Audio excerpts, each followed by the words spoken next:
नमस्कार दोस्तों, mind grow channel में आपको दिल से स्वागत है। आशा करता हूँ आप अच्छे होंगे। चलिए आज एक शानदार मोटिवेशन वीडियो की तरफ। पहली कहानी, एक पत्थर से मूर्ति बनने तक की अद्भुत कहानी। हम देखते हैं कि एक पत्थर जिस पर हम विश्वास करते हैं उसे पूजा जाता है, और एक दूसरा पत्थर होता है जिससे हम भगवान पर चढ़ाने के लिए नारियल फोड़ते हैं। पत्थर तो एक ही होता है, लेकिन एक पत्थर छैनी हथौड़े की मार झेलकर भगवान बन जाता है और दूसरा छैनी हथौड़े की मार से टूट जाता है। लेकिन जिस पत्थर ने पहले दर्द को सह लिया उसको पूजा जाता है, और जिस पत्थर ने पहले दर्द को सहन नहीं किया उसको बाद में बार बार दर्द मिलता है। जिस पत्थर से हम नारियल फोड़ते हैं ये वही पत्थर होता है जो थोड़े दर्द से टूट जाता है। कई बार हम देखते हैं कि एक व्यक्ति बहुत सफल होता है और वहीं एक व्यक्ति असफल होता है। ऐसा क्यों होता है और इसके पीछे का सही कारण क्या होता है? जो व्यक्ति सफल होता है उसे देखकर कई लोग ये भी बोलते हैं कि इसकी किस्मत अच्छी थी, लेकिन उसके पीछे का संघर्ष कोई नहीं देखता। और आज की कहानी उन्हीं लोगों के लिए है जो कहते हैं कि सफलता किस्मत से मिलती है। एक बार की बात है कि एक खुशहाल पति पत्नी बाजार गए तो उन्होंने वहां एक बहुत ही सुंदर मूर्ति देखी। तो लड़की उस मूर्ति को खरीद लेती है और घर ले आती है। घर पर सभी लोग उस मूर्ति की तारीफ करने लगते हैं। वह लड़की उस मूर्ति की ओर देखकर कहती है कि यह मूर्ति दुनिया की सबसे सुंदर मूर्तियों में से एक है। इतने में उस मूर्ति से आवाज आती है, मैं तो सिर्फ एक मामूली पत्थर थी, लेकिन पत्थर से मूर्ति बनने तक में मुझे बहुत सारी चुनौतियों का सामना करना पड़ा। क्या आप इस सफर के बारे में जानते हो? लड़की डर जाती है और बोलती है, नहीं। तब पत्थर अपनी कहानी सुनाता है। पत्थर से मूर्ति बनने तक का सफर एक मूर्तिकार था जो बहुत ही सुंदर मूर्ति बनाता था। वह मूर्ति बनाने के लिए कुछ पत्थरों को चुनता है और उन्हें घर ले आता है। जब मूर्तिकार पत्थर को मूर्ति बनाने के लिए उस पर छैनी और हथौड़ों से वार करता है तो पत्थर के अंदर से दर्द भरी आवाज आती है, मुझे बहुत चोट लगी है। तो मूर्तिकार उस पत्थर से कहता है, अभी थोड़ा दर्द सहन कर लोगे तो आगे चलकर लोग तुम्हारी पूजा करेंगे। फिर मूर्तिकार जब पत्थर पर फिर से छैनी हथौड़े से काम करता है तो वह पत्थर टूटकर बिखर जाता है। फिर वह मूर्तिकार दूसरा पत्थर उठाता है और जब उस पर छैनी और हथौड़ों से वार करता है तो दूसरे पत्थर के अंदर से भी दर्द भरी आवाज आती है, मुझे बहुत चोट लगी है। तो मूर्तिकार उस पत्थर से कहता है, अभी थोड़ा दर्द सहन कर लोगे तो आगे चलकर लोग तुम्हारी पूजा करेंगे। तो वह पत्थर कहता है, ठीक है, तुम अपना काम करो, मेरे दर्द की परवाह मत करो। फिर वह मूर्तिकार उस पर अपना काम करता है और पत्थर को अच्छा आकार देने के लिए उस पर छैनी हथौड़ों से प्रहार करता है और पत्थर रोता रहता है लेकिन टूटता नहीं है। फिर मूर्तिकार उस पत्थर को आग की भट्टी में डाल देता है और कुछ समय के लिए उस पत्थर को आग की तपन में जलने के लिए छोड़ देता है। उसके बाद मूर्तिकार उस पत्थर को और अच्छा आकार देता है और उस पर कलर करता है, और यह सब दर्द पत्थर बर्दाश्त करता है। तब जाकर एक पत्थर मूर्ति बनता है और फिर कुछ लोग उस मूर्ति को खरीदने के लिए उस मूर्तिकार के पास आते हैं और मूर्ति को खरीद लेते हैं। इतना कुछ सहना पड़ता है, तब जाकर एक पत्थर मूर्ति बनता है और तब जाकर लोग उस पत्थर को पूजते हैं। इसी तरह जब एक पत्थर को भी अपने आप की पूजा कराने के लिए छैनी हथौड़ों और आग की भट्टी में जलना पड़ता है, तो फिर एक इंसान को भी खुद को सफल बनाने के लिए मेहनत की भट्टी में झोंकना पड़ेगा। सीख, जिस तरह एक पत्थर को मूर्ति बनने के लिए तपना पड़ता है, उसी तरह हर इंसान को सफलता पाने के लिए मेहनत की भट्टी में तपना पड़ता है, तब जाकर ही सफलता मिलती है। तो चलिए दोस्तों, अब हमारी दूसरी कहानी की शुरुआत करते हैं। दूसरी कहानी, चूहे से शेर फिर शेर से चूहे तक की कहानी। एक जंगल में तेजस्वी साधु तपस्या कर रहे थे। उसी समय वहां पर चूहा भागता भागता आया और साधु जी से बोलता है, बचा लो साधु जी, बचा लो। तो साधु जी पूछते हैं, क्या हुआ? तो चूहा बोलता है, बिल्ली मेरे पीछे पड़ी है, मुझे खा जाएगी, मुझे बचा लीजिए। साधु जी को उस चूहे पर दया आ जाती है और साधु जी उस चूहे के सिर पर हाथ फेरते हैं और उसे बिल्ली बना देते हैं। कुछ टाइम होता है, वही चूहा जो बिल्ली बन चुका होता है फिर से भागता भागता आता है और बोलता है, साधु जी बचा लो, बचा लो। साधु जी बोलते हैं, अब क्या हुआ? अब तो तू बिल्ली बन गया है, अब क्या परेशानी आ गई? बिल्ली बोलती है, साधु जी अब मेरे पीछे एक कुत्ता पड़ गया है, मुझे बचा लीजिए, नहीं तो वो मुझे मार डालेगा। तो साधु जी उसके सर पर हाथ फेरते हैं और उसे कुत्ता बना देते हैं। वो कुत्ता वहां से चला जाता है। कुछ टाइम बाद फिर वो कुत्ता भागते भागते आता है और साधु जी से बोलता है, अब मेरे पीछे शेर पड़ गया, मुझे बचा लीजिए। तो साधु को दया आ जाती है और उस कुत्ते को अब शेर बना देते हैं। और साधु जी बोलते हैं, अब तुझे कोई नहीं खा सकता, अब तू जंगल का राजा है, तुझे किसी से डरने की जरूरत नहीं है, तू ही जंगल पर राज करेगा। कुछ टाइम होता है साधु जी तपस्या में लीन थे और तभी वहां पर शेर आ जाता है और चिल्लाने लगता है, साधु जी बचाओ बचाओ। साधु जी सोच में पड़ गए, इस चूहे को जंगल का राजा शेर बना दिया, फिर भी ये डरा हुआ है। साधु जी पूछते हैं, अब क्या हुआ, अब तो तुम जंगल के राजा हो, अब किससे डरे हुए हो? शेर बोलता है, साधु जी जंगल में शिकारी आ गए, वो मुझे पकड़ कर ले जाएंगे। इस बार साधु जी शेर के सर पर हाथ फेरते हैं और उसे फिर से चूहा बना देते हैं और कहते हैं कि मैं सिर्फ तेरे शरीर को बदल सकता हूं, लेकिन तेरे अंदर बैठे चूहे के नजरिए को नहीं बदल सकता। तुझे शेर तो बना दिया, लेकिन तेरा नजरिया आज भी चूहे का था, इसीलिए तू डरा डरा घूम रहा है। तू चूहा ही अच्छा है, सीख। इस कहानी से सीखना चाहिए कि किसी भी चीज से ज्यादा महत्वपूर्ण होता है हमारा नजरिया। इस कहानी से मैं बताना चाहता हूं कि चूहे को शेर की खाल भी पहना दी जाए तो वो चूहा ही रहता है, शेर नहीं बन सकता जब तक उसका अंदर से उसका नजरिया न बदल जाए। जैसे कि चूहे को शेर बनाने के बाद भी डरा हुआ था, क्योंकि उसका नजरिया चूहे का था। अगर वो अपना नजरिया बदल लेता तो शेर बनने के बाद वो पूरे जंगल पर राज करता, फिर चाहे कोई भी हो उसका कुछ नहीं बिगाड़ पाता। हर फील्ड में आपका नजरिया देखा जाता है, क्योंकि एक व्यक्ति की सफलता उसके नजरिए में छुपी होती है। अगर एक व्यक्ति पहले ही ये नजरिया बना ले कि ये काम नहीं हो सकता और मैं शायद ही इस काम में सफल हो सकता हूं, तो वह व्यक्ति सफल नहीं हो सकता। लेकिन अगर एक अटूट और दृढ़ नजरिया बना लिया जाए कि मुझे सफल होकर ही दिखाना है, तो कोई नहीं रोक सकता। इसलिए हमें अपना नजरिया शेर का रखना है, न कि चूहे का। तभी आप अपनी फील्ड में सफलता हासिल कर सकते हैं। तो चलिए दोस्तों, अब हमारी तीसरी कहानी की शुरुआत करते हैं। तीसरी कहानी, यह कहानी आपको बताएगी कि जब आप अपनी सफलता के लिए आगे बढ़ते हैं तो रास्ता भटकाने वाले कैसे आपके लक्ष्य के प्रति भ्रमित करते हैं। तो आइए शुरुआत करते हैं कहानी की। एक गांव में एक बहुत ही प्रसिद्ध पंडित रहा करता था। उस पंडित का नाम श्याम था। वह पंडित जिस गांव में रहता था वह उस गांव के प्रसिद्ध मंदिर पर पूजा करता था और सभी शादियां व सभी धार्मिक कार्य वही पंडित कराता था। वह पंडित इतना प्रसिद्ध था कि आसपास के सभी गांवों में उसकी चर्चा हुआ करती थी और सभी लोग उस पंडित का बहुत आदर किया करते थे। श्याम पंडित इतने प्रसिद्ध थे कि सभी लोग उन्हीं से अपना धार्मिक कार्य कराने के लिए दूर दूर गांव से बुलाया करते और अच्छा दान दिया करते थे। एक बार पंडित जी अपने गांव से दूसरे गांव शादी कराने गए हुए थे। वह गांव पंडित जी के गांव से 4 से 5 गांव छोड़कर था। पंडित जी जब शादी कराने के बाद वहां से लौट रहे थे तो उन्हें एक बकरी भेंट स्वरूप दी गई। जब पंडित जी बकरी को लेकर लौट रहे थे तो वह पैदल पैदल अपने रास्ते बकरी को लेकर धीरे धीरे आ रहे थे, क्योंकि उनका गांव 4 गांव के बाद था। जिस रास्ते से पंडित जी लौट रहे थे उस रास्ते पर 4 ठग यानी चोर रहते थे और वह आने जाने वाले लोगों को लूटा करते थे। जब उन 4 ठगों ने पंडित जी को देखा तो बोलने लगे, आज तो सुबह से कोई नहीं मिला है और हमारे खाने पीने की व्यवस्था भी नहीं हुई। चलो आज पंडित जी को ही लूट लेते हैं, इनसे ये बकरी चुरा लेते हैं। लेकिन उनमें से एक ठग बोलता है, अगर पंडित जी को मारा पीटा तो सारे गांव वाले हमें छोड़ेंगे नहीं और हमें बहुत पाप लगेगा। तो ठग एक नई तरकीब निकालते हैं पंडित जी से बकरी छुड़ाने की और चारों ठग अपने अपने काम पर लग जाते हैं।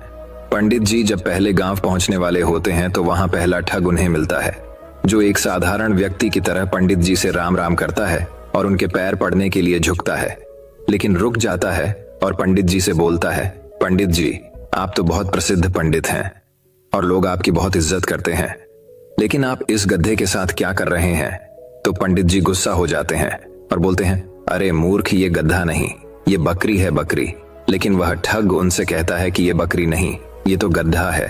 पंडित जी आपको किसी ने बेवकूफ बना दिया। तो पंडित जी फिर गुस्से से कहते हैं कि तू ही मूर्ख है, ये बकरी है ना कि गधा है। और यह बोलकर पंडित जी आगे चल पड़े। लेकिन पंडित जी के दिमाग में इस अनोखी घटना ने एक हल्का सा भ्रम डाल दिया और वह आगे निकल गए। धीरे धीरे पंडित जी आगे बढ़ रहे थे और वह दूसरे गांव पहुंचने ही वाले थे कि उन्हें वहां दूसरा ठग मिला, जो कि बिल्कुल साधारण व्यक्ति की तरह वहां खड़ा था और पंडित जी से राम राम करता है और उनके पैर पड़ने के लिए झुकता है। लेकिन वह रुक जाता है। पंडित जी पूछते हैं, क्या हुआ, रुक क्यों गए? तो वह बोलता है, पंडित जी आप इस गधे को साथ लेकर क्यों घूम रहे हो? इससे आप खंडित हो जाओगे और लोग आपके बारे में क्या सोचेंगे? इस गधे को भगा दो। पंडित जी को इतनी बात सुनकर बहुत क्रोध आता है और बोलते हैं, तुम मूर्ख हो, दिखाई नहीं देता ये बकरी है और तुम बोल रहे हो गधा है। दूसरा ठग बोलता है कि ये पंडित जी, आपको किसी ने पागल बना दिया, ये बकरी नहीं ये तो गधा है और ये आपके साथ रहेगा तो आपकी क्या इज्जत रह जाएगी। ये सुनते ही पंडित जी सोचने लगे कि यह क्या बोल रहा है, मैं तो बकरी लाया हूं, पर ये सब इसे गधा क्यों बोल रहे हैं? कहीं मैं सच में गधे को लेकर तो नहीं घूम रहा हूं।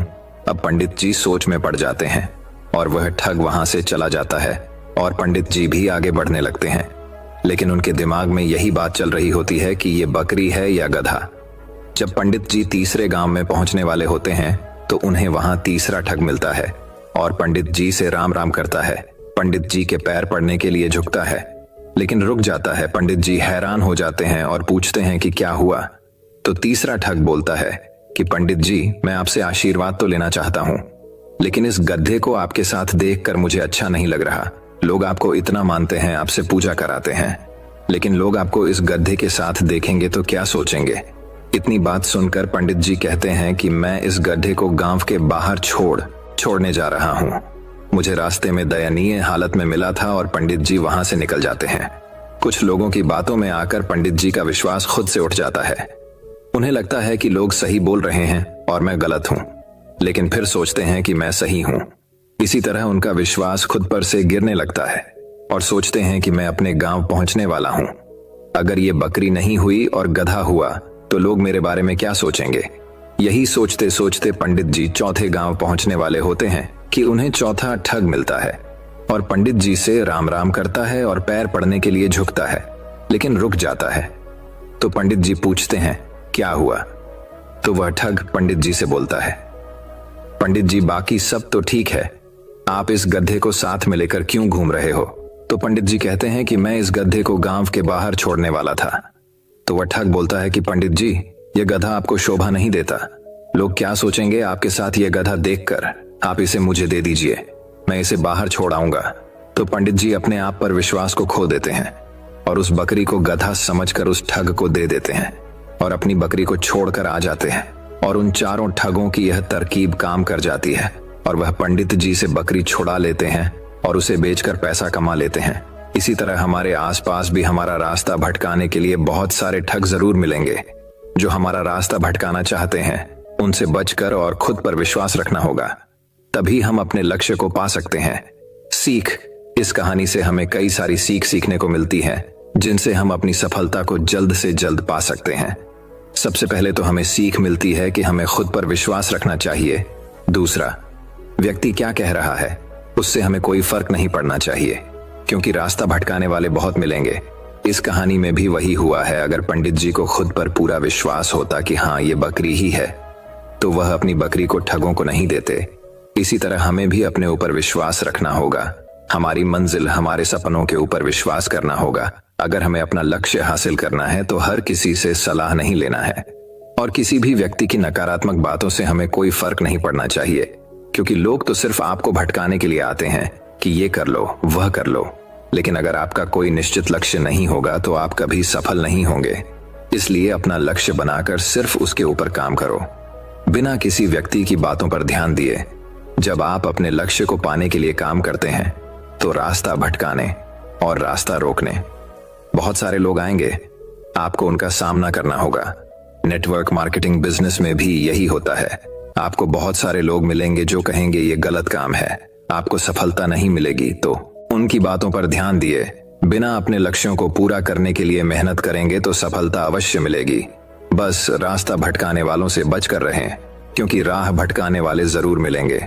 तो चलिए दोस्तों, अब हमारी चौथी कहानी की शुरुआत करते हैं। चौथी कहानी, अकेले लड़ने की ताकत। कभी कभी हमें जीवन में अकेले लड़ने की आवश्यकता होती है। यह कहानी एक ऐसे लड़के की है जो अपने लक्ष्य की ओर आगे बढ़ने के लिए अपनी अकेलापन को एक सुनहरा अवसर बनाता है। एक समय की बात है, एक छोटे से गांव में एक लड़का रहता था। वह बहुत सपने देखता था और अपने लक्ष्यों की प्राप्ति के लिए प्रयास करने का निरंतर जुनून रखता था, परंतु उसके पास न कोई साथी था, न कोई मार्गदर्शन करने वाला। उसके परिवार में भी उसके सपनों को समझने वाला कोई नहीं था। इसलिए उसे लगता था कि वह अकेलेपन की जंजीरों में बंद है और उसके सपने अधूरे रहेंगे। फिर भी उसने निरंतर मेहनत की और अपनी आत्मविश्वास की आवाज को बुलंद किया। उसकी इच्छा शक्ति और संघर्ष ने उसे सही दिशा में आगे बढ़ाने की शक्ति दी। एक दिन उसे अपने गांव के बाहर एक पुस्तकालय का पता चला। वह आश्चर्यचकित हुआ क्योंकि उसे पहले कभी ऐसी जगह नजर नहीं आई थी। धीरे धीरे उसने उस पुस्तकालय के दरवाजे पर कदम रखा। वहां जाकर उसने देखा कि लोग पुस्तकों के बीच खोए रहते हैं और वहां की शांतिपूर्णता और ज्ञान के वातावरण ने उसे संतुष्ट कर दिया। अपनी उत्कृष्टता को पहचानते हुए उसने निर्णय किया कि वह पुस्तकालय में समय बिताएगा। धीरे धीरे वह पुस्तकालय की विभिन्न किताबों को पढ़ने लगा और नई दुनिया की खोज में निकल पड़ा। दिनों बिताने के साथ साथ उसका ज्ञान बढ़ता गया और वह अच्छे लेखकों और दर्शकों के साथ रिश्ते बनाने लगा। इसी के साथ उसने लिखने का भी मन बना लिया। उसने कई लेख लिखे, जिसमें से उसका एक लेख प्रकाशित हुआ और उसे अवसर मिला अपने लेखकीय कौशल को दुनिया के सामने प्रदर्शित करने का। वह लड़का जिसने कभी अकेलापन को एक रुकावट समझा था, अब एक प्रेरणादायक उदाहरण बन गया। लोग उसे मान्यता देने लगे और वह लड़का अपने लक्ष्यों की ओर अग्रसर होने में सफल हुआ। इस कहानी से हमें यह सीख मिलती है कि अकेलेपन को एक सुनहरा अवसर बनाने के लिए हमें संघर्ष करना चाहिए। हमारी संयमितता, समर्पण और मेहनत हमें अपने लक्ष्यों की प्राप्ति की ओर आगे बढ़ा सकती है। तो चलिए दोस्तों, अब हमारी 5वीं कहानी की शुरुआत करते हैं। 5वीं कहानी, संकट में साथ देना। यह कहानी एक गांव की है जहां लोग एक दूसरे के सहारे जीने का तरीका सीखते हैं। एक गांव था जहां लोगों के बीच में अनूठा एक बंधन था। यहाँ के लोग एक दूसरे के साथ मेहनत करते, सहायता करते और एक दूसरे के साथ खुशियों और दुखों को बांटते थे। इस गांव की कहानी बहुत ही अनोखी थी। एक बार गांव में एक नया आदमी आया। उसका नाम राम था। राम बहुत ही निराशाजनक हालात में आया था। वह एक छोटे से गांव में दूर रहते थे, जहां उनका परिवार बीमारियों और तंगी में फंसा था। उन्होंने सोचा कि वह इस गांव में आकर नए जीवन की कोशिश करेंगे। राम गांव में आकर एक आदर्श बनने के लिए प्रयास करने लगे। वे हर काम में मेहनत करते, दूसरों की सहायता करते और सबके लिए प्रेरणा स्रोत बन गए। दूसरे लोगों की खुशियों और दुखों में भी वे सहभागी रहते। एक बार गांव में बड़ा दुख का समय भी आया, जब गांव के मुखिया का बेटा अचानक बीमार पड़ गया। उसकी स्थिति गंभीर थी और उसके परिवार को इलाज के लिए पैसों की आवश्यकता थी, लेकिन गरीबी के कारण परिवार के पास इतनी धनराशि नहीं थी। जब राम ने इसे सुना, उन्होंने तत्परता से अपनी सभी बचत की राशि का उपयोग करके परिवार की मदद की। वे नहीं चाहते थे कि इस दुखी परिवार को किसी भी हमारी तरह जूझना पड़े। उन्होंने बचत की, राशि के साथ साथ दूसरे गांव वालों को भी अपील की और उन्होंने भी उस परिवार की सहायता की। इस आपातकाल में गांव वालों ने एक बड़ी टीम बना ली। सभी ने मेहनत करके और अपने संगठन के साथ मिलकर इलाज के लिए पैसे इकट्ठा किए। थोड़े समय के बाद बेटे का इलाज हुआ और वह पूरी तरह स्वस्थ हो गया। इस घटना के बाद गांव वालों के मदद करने के इरादे एक दूसरे के साथ और भी मजबूत हो गए। यह उनकी सद्भावना, नेकी और सामर्थ्य का परिणाम था। वे सभी ने समझा कि दूसरों की मदद करके ही हमारा असली लक्ष्य पूरा होता है। वह गांव अब एक परिवार की तरह था, जहां हर कोई एक दूसरे का सहारा था। यहाँ के लोग अपनी खुशियों और दुखों को साझा करते, एक दूसरे की मदद करते और अपने संघर्षों को साथ में झेलते थे। वे सब मिलकर इस दुनिया में एक सुंदर और समृद्ध जीवन जीने का तरीका सीख गए। तो चलिए दोस्तों, अब हमारी 6ठी कहानी की शुरुआत करते हैं। 6ठी कहानी, सपनों की उड़ान। इस कहानी में हम एक छोटे से गांव की बच्ची की कहानी सुनते हैं, जो अपने सपनों को पूरा करने के लिए कठिनाइयों का सामना करती है। एक छोटे से गांव में लक्ष्मी नाम की एक बच्ची रहती थी। वह बहुत ही संवेदनशील और सपनों की दुनिया में खोई रहने वाली थी। लक्ष्मी के दिल में एक सपना था कि वह एक दिन अपने गांव को ऊंचाइयों तक ले जाएगी और उसे खुशहाली और सम्मान की ऊंचाइयां प्राप्त होंगी। लक्ष्मी के पास गरीबी के कारण कई कठिनाइयां थीं। उसके परिवार को रोजगार की कमी थी और उन्हें बुनियादी आवश्यकताओं को पूरा करने के लिए संघर्ष करना पड़ता था। लेकिन लक्ष्मी नहीं हारी। वह हमेशा अपने सपनों के पीछे लगी रहती थी। उसका पहला कदम उसने शिक्षा में आगे बढ़ाकर उठाया। गांव में उसके स्कूल नहीं था, लेकिन उसने खुद को पढ़ाई के लिए समर्पित कर दिया। वह दूसरे गांव जाती और पढ़ाई के लिए पूरी मेहनत करती। संघर्ष और कठिनाइयों के बावजूद वह अपने लक्ष्य की ओर बढ़ रही थी। लक्ष्मी की दृढ़ता और मेहनत ने उसे सफलता की ओर ले जाया। उसने अपनी पढ़ाई पूरी की और उच्च शिक्षा हासिल की। जब वह वापस अपने गांव लौटी तो उसने गांव के लिए प्राइवेट स्कूल शुरू किया। वह हर बच्चे को शिक्षित करना चाहती थी। उसका पढ़ाने का तरीका बेहद अनोखा था, जिसके कारण वहां के बच्चे बुद्धिमान बनने लगे। लक्ष्मी के संघर्ष और प्रगति की कथा गांव के लोगों को प्रेरित करने लगी। वह उनकी आदर्श बन गई और उन्होंने भी अपने सपनों की पूर्ति के लिए मेहनत करना शुरू कर दिया। इस तरह लक्ष्मी ने अपने गांव को ऊंचाइयों तक ले जाने में सहायता की और लोगों को आर्थिक और सामाजिक रूप से सशक्त बनाया। यह कहानी हमें सिखाती है कि हमें अपने सपनों के पीछे दृढ़ता से खड़े होना चाहिए। कठिनाइयों के बावजूद हमें अपनी मेहनत और समर्पण बनाए रखने की आवश्यकता होती है। जब हम अपने सपनों के प्रति विश्वास रखते हैं और मेहनत करते हैं तो हम आपातकाल में भी सफलता की ओर बढ़ सकते हैं। तो चलिए दोस्तों, अब हमारी 7वीं कहानी की शुरुआत करते हैं। 7वीं कहानी खुशी का राज। एक बार की बात है, एक गांव में एक महान आरशी रहते थे। उस गांव के लोग उस आरशी का बहुत ही सम्मान करते थे। गांव के सभी लोगों को जब भी कोई समस्या हो तो वे आरशी अपनी समस्या का समाधान अवश्य बताते थे। सभी गांव वाले उस आरशी से बहुत प्रसन्न थे। हर बार कोई नई समस्या लेकर उस आरशी के पास आए और महान आरशी उस समस्या का हल बताएं। एक बार एक व्यक्ति उस आरशी के पास एक प्रश्न करता आया और आरशी से पूछा कि गुरुजी, मैं एक प्रश्न करता चाहता हूँ। तो आरशी ने कहा कि प्रश्नोत्तरी क्या है? तो वह व्यक्ति कहता है, मैं खुश कैसे रह सकता हूँ, मेरी खुशी का राज क्या है? इतने में आरशी ने जवाब दिया कि आपको मेरे साथ जंगल में घूमना होगा। कुछ समय बाद वह व्यक्ति खुशी का राज देखने के लिए आरशी के साथ जंगल में जाने के लिए निकलता है और दोनों जंगल में जाते हैं। तभी रास्ते में एक बड़ा पत्थर आता है और आरशी उस पत्थर को अपने साथ लेने के लिए उस व्यक्ति को बताता है। उसने आरशी के आदेश पर व्यक्तिगत रूप से उस पत्थर को अपने हाथों में उठाया हुआ माना। कुछ समय बाद उस व्यक्ति को उस भारी पत्थर से दर्द होने लगा। वह व्यक्ति इस दर्द को सहन कर लेता है और रहता है। काफी समय तक वह व्यक्ति उस दर्द को सहन कर लेता है, परंतु जब उसे अधिक कष्ट होता है तो ऐसा प्रतीत होता है कि महान आरशी कहते हैं कि मुझे कष्ट हो रहा है और मैं थक गया हूँ। ये आरशी कहते हैं कि इसे नीचे रख दो। वह व्यक्तिगत पत्थर को नीचे रखता है और उसे राहत देता है। फिर मुनि कहते हैं कि यही सुख का राज है। वह व्यक्ति पूछता है कि गुरु, मुझे कुछ समझा नहीं। फिर वापस आरशी उस व्यक्ति को उत्तर देते हैं कि जिस तरह से आपने इस भारी पत्थर को 10 मिनट तक रखा था तो आपको थोड़ा कष्ट हुआ, 20 मिनट तक उठाया गया तो अधिक से अधिक समय तक लगाया गया तो अधिक दर्द हुआ। ठीक इसी तरह देर तक हम अपने दुखों का बोझ फिर से उठाएंगे तो हमें खुशी नहीं मिलेगी, अंतिम रिश्ते ही रहेंगे। हमारी खुशी का राज सिर्फ इस पर प्रतिबंध है कि हम थोड़ी देर तक दुखों का बोझ अपने ऊपर रख सकें। अगर आपके जीवन में खुशी है तो कभी अपने ऊपर दुख को हावी मत दो। दुख इस भारी पत्थर की तरह है जो हम जैसे दिखने वाले पत्थर ही हमें दर्द और कष्ट जीवन भर देते हैं। तो चलिए दोस्तों, अब हमारी 8वीं कहानी की शुरुआत करते हैं। 8वीं कहानी, निरंतरता का महत्व। यह कहानी एक खिलाड़ी की है जो निरंतरता और समर्पण के माध्यम से सफलता प्राप्त करता है। यह कहानी एक खिलाड़ी की है जिसका नाम रजत है। रजत बचपन से ही क्रिकेट के शौकीन थे और उनका सपना था कि वह अपने देश की टीम में खेलें।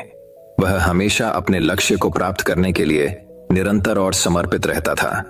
रजत के पास कोई प्रशिक्षक नहीं था, लेकिन वह हमेशा दिल से खेलते थे और प्रतिदिन क्रिकेट के क्षेत्र में समय बिताते थे। उनके दोस्त उन्हें हमेशा प्रोत्साहित करते थे और उनके साथ खेलने में सहायता करते थे। जब रजत अपने स्कूल के क्रिकेट टीम में चयनित हुए तो उनकी खुशी की कोई सीमा नहीं रह गई। उन्होंने अपने दम पर कई मैच जीते और बार बार अपनी क्षमता को साबित किया, लेकिन इस बीच रजत को भी कठिनाइयों का सामना करना पड़ा। वे कई मैचों में खारिज हो गए और कई बार वे हार भी गए। इसे देखकर रजत हिम्मत नहीं हारे और उन्होंने और अधिक मेहनत की। वे खुद को समय समय पर मार्गदर्शन के लिए फिल्में और वीडियो देखने का समय निकालते थे। वे अपनी तकनीक को सुधारने के लिए कोच से सलाह भी लेते थे।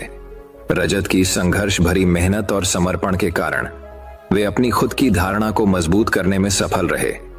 समय बीतते ही रजत का खेलने का अनुभव बढ़ता गया और उन्होंने अपनी क्षमता में सुधार देखा। उन्होंने अपने देश की युवा टीम में चयनित होने का गर्व महसूस किया। और उसके बाद से उन्होंने अपनी सफलता के लिए और अधिक प्रयास किए। आज रजत अपनी देश की प्रमुख क्रिकेट टीम में खेल रहे हैं और वे निरंतर उन्नति कर रहे हैं। उनकी कहानी हमें यह सिखाती है कि हमें अपने लक्ष्यों के प्रति निरंतर प्रयास और समर्पित रहना चाहिए और हमेशा प्रयास करते रहना चाहिए, चाहे हमें कितनी भी कठिनाइयां आएं। विजय और सफलता उस व्यक्ति की मेहनत और समर्पण पर निर्भर करती है जो कभी हिम्मत नहीं हारता। तो चलिए दोस्तों, अब हमारी 9वीं कहानी की शुरुआत करते हैं। 9वीं कहानी, सफलता के सूत्र। एक समय की बात है, एक छोटे से शहर में एक व्यापारी रहता था। उसका नाम राजेश था। राजेश के पास कोई बड़ा व्यापार नहीं था, लेकिन उसकी मेहनती और जुनून से भरी आवाज थी। उसका सपना था कि एक दिन वह एक अपना व्यापार खोलेगा और सफलता की ऊंचाइयों को छू जाएगा।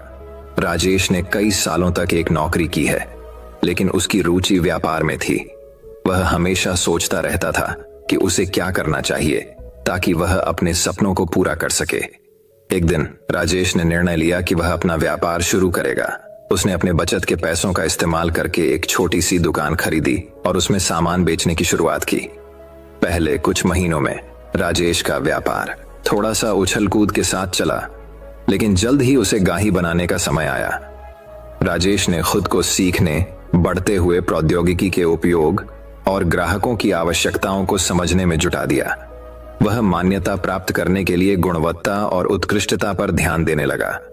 इसके परिणाम स्वरूप उसकी दुकान का नाम शीघ्र ही लोकप्रियता में आया और लोग उसकी सेवाओं की प्रशंसा करने लगे।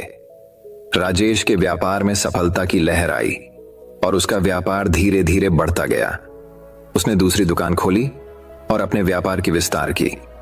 राजेश की सफलता का राज उसकी मेहनत, समर्पण और आत्मविश्वास था। वह कभी नहीं हारा और हमेशा अपने लक्ष्य की ओर बढ़ता रहा।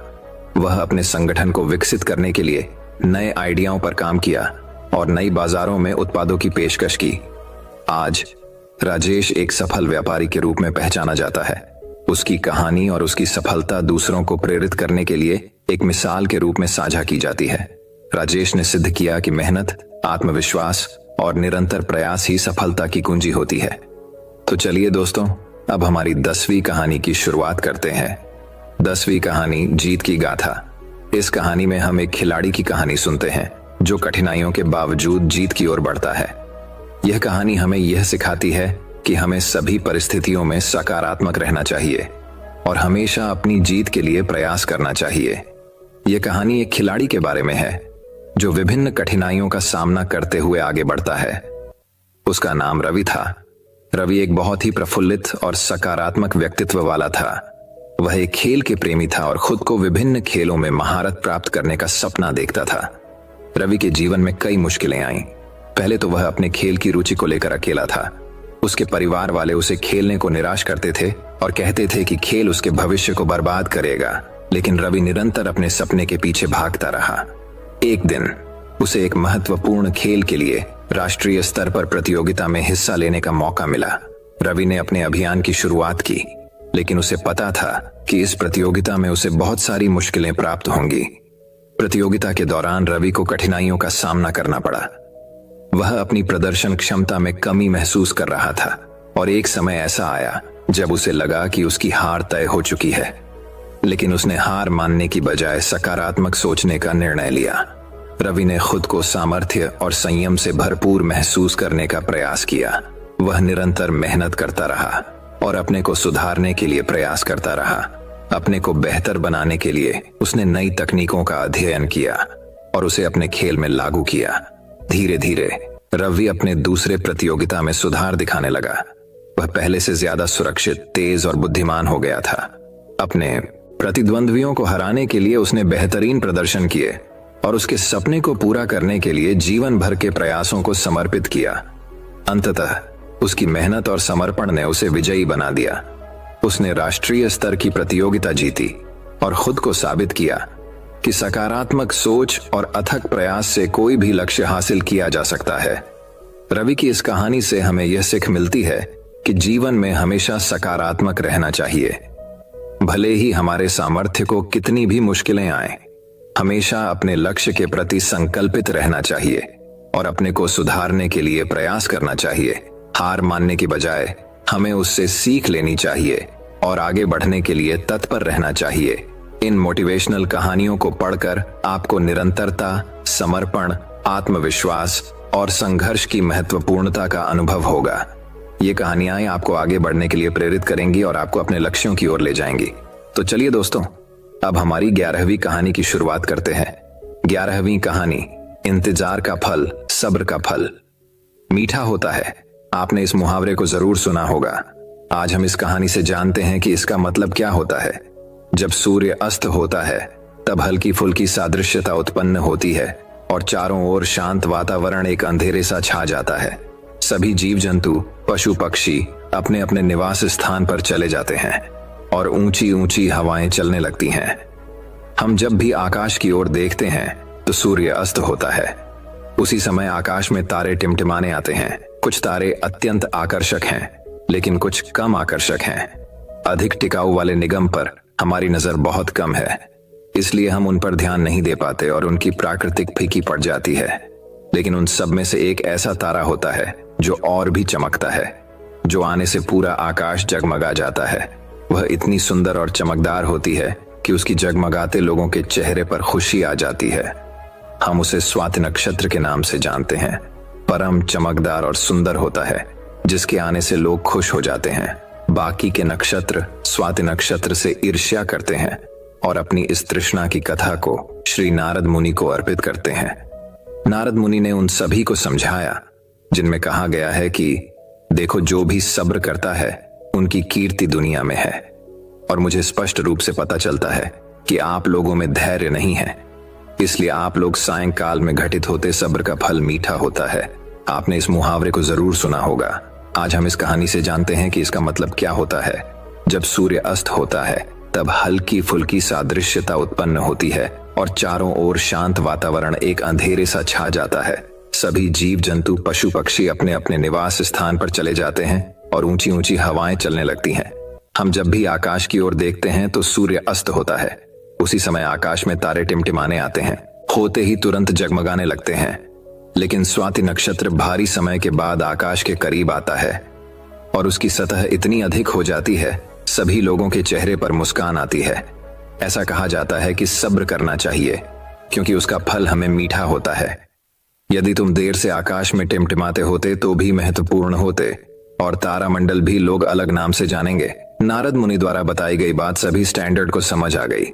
सब्र का फल मीठा होता है, यह बात हम सभी जानते हैं और हम लोगों ने इसे महसूस भी नहीं किया है। मैं हमेशा अपने कार्यों को पूरा करने के लिए उसके परिणामों के इंतजार के बाद उतावला हो जाता हूँ, या फिर अपने आने वाले कार्यों को पूरा करने के लिए उतावला हो जाता हूँ, जिससे मेरा आने वाला कार्य प्रकाशित हो जाता है। परंतु मुझे ऐसा नहीं करना चाहिए। मुझे सब्र करना चाहिए उस परिणाम का या उस आने वाले कार्य का जिससे मुझे वह कार्य अच्छा लगा और उसका परिणाम भी अच्छा हो गया। हम जानते हैं कि प्रारंभिक रूप से मूल्यांकित उत्पाद हमेशा आपके गोल से बाहर होते हैं। हमें धैर्यवान बने रहने की जरूरत है, तभी हमें जीवन में सफलता मिलेगी। हमें किसी भी कार्य में साहस दिखाने की आवश्यकता नहीं है, फिर भी सफलता के द्वार खुलते हैं। हिम्मत ही ऐसा हथियार है जो इंसान के दिमाग का संतुलन बनाए रख सकता है और आगे आने वाली फिल्म को देखने के लिए नए रास्ते को बता सकता है। बड़े बड़े महात्माओं और महापुरुषों के द्वारा भी बताया गया है कि हमें भी किसी कार्य में सफलता प्राप्त हो तो उसे चिंता मुक्त करना चाहिए।